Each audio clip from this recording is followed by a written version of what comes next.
જય માતાજી, સ્વાગત છે અમારા મિની વ્લોગમાં। સવારમાં હું તૈયાર થઈને બેસી ગયો શેરાવા, અને મેં શેરાવીને ધાબા ઉપર જોયું તો ધાબા ઉપર ખિસકોલી અને કબૂતરને શેરામાં નાલતું હતું। પછી મેં ભરી લીધો પાણીનો બાટલો અને ઓફિસે જવા થઈ ગયો તૈયાર। ઓફિસે જઈને ટેબલ સાફ કર્યું અને પછી લાગી જાવ કામે। 10 વાગ્યા એટલે કરી લીધો નાસ્તો, વઘારેલી રોટલી હતી। 12 વાગે પેટ પૂજા, 7 વાગ્યા એટલે અમે ઘર બાજુ નીકળી ગયા। મેં ઘરે આવીને જોયું તો કૃષ્ણ વાળું કરતો હતો, અને પછી ઊભો થયો એટલે મેં એની પાસે કામ કરાવી લીધું।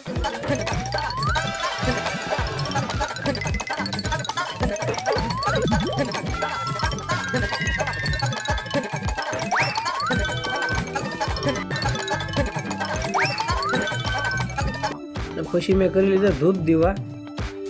આજે તો વાળુમાં ઢોસા અને કાંદાનું શાક હતું, અને પછી ઘડી કૃષ્ણ સાથે રમ્યો।